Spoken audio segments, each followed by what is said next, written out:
MPs cramped next to each other, a packed public gallery at the House of Commons and a president addressing the House with just his country's flag for company. When Volodymyr Zelensky addressed the House of Commons on Thursday, he called Ukraine's struggle similar to that of Britain under Churchill. England under Churchill did not bend to the Nazis. Ukraine under Zelensky won't give in to Vladimir Putin, he said. Listen in.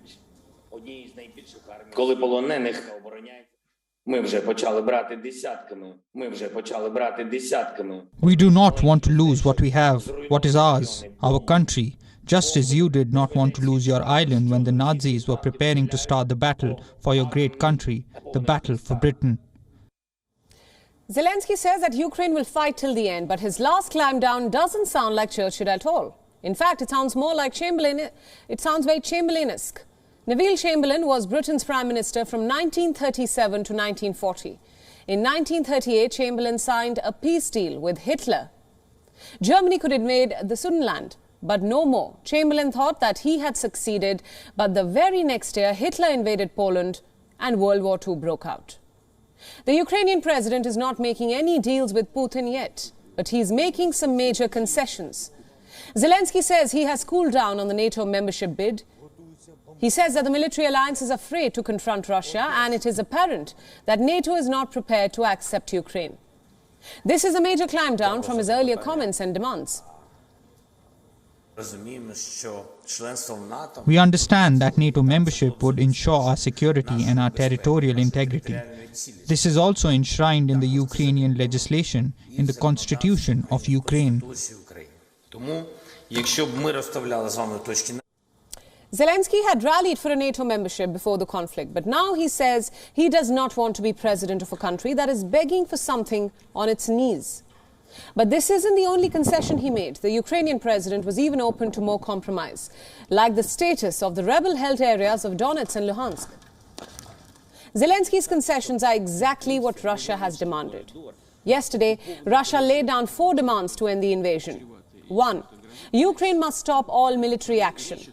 2. Ukraine must change its constitution to enshrine neutrality. Now, this essentially means an assurance is now being asked for that Kiev will not join NATO. Number 3, Ukraine must acknowledge Crimea as Russian territory. And 4, to recognize separatist republics of Donetsk and Luhansk as independent. So why the sudden climb down by the Ukrainian president? It has been 14 days since Russia invaded Ukraine. Cities have been bombarded, millions have fled the country, and hundreds have been killed. Zelensky may have compared himself to Churchill, but a key difference here is Churchill hoped that the US would join World War II, which it ultimately did. But for Zelensky, there is no such hope. The West has made it pretty clear that it will not be a part of this war. It may provide support from afar or hit Russia with sanctions, but there is no way that it will actively take part in this conflict. So what options does he have?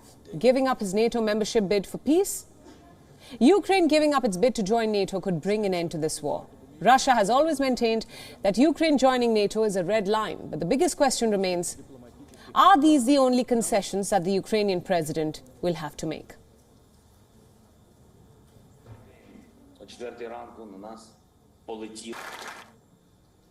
Now, for more analysis into where this war is headed, I'd like to introduce my guest in this broadcast.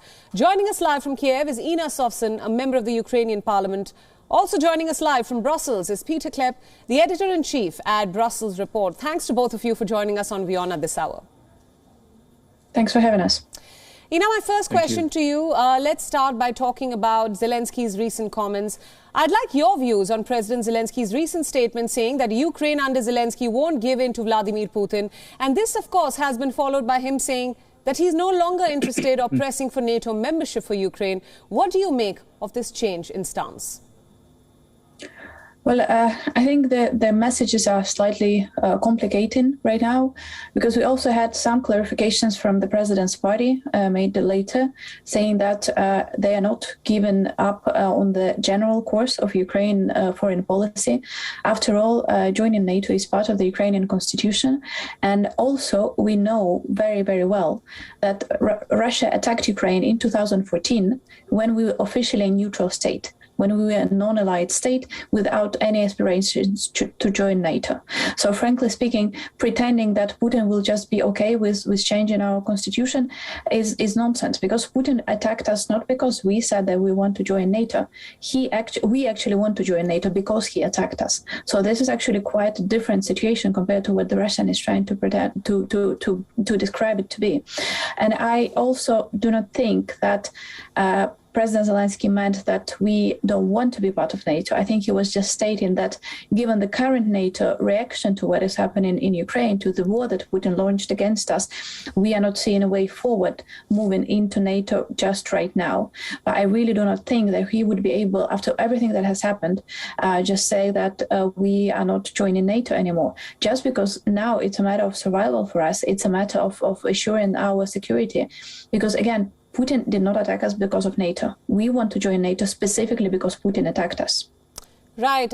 Peter, coming to you, I'd like to take the same question with you as well. Is there a compromise in the works, and what other concessions will the Ukrainian president be willing to make as this war continues? Now, I think that there are two schools of thought. There's people who think that the campaign is going very badly for Russia. I mean, that's a fact. And that Putin is looking for some way out, for some excuse, for some kind of a victory that he can claim to justify pulling back his troops. And that would then include recognition, or at least pledging to go for the status quo with regards to Crimea and the occupied parts of Ukraine. And of course a pledge to neutrality.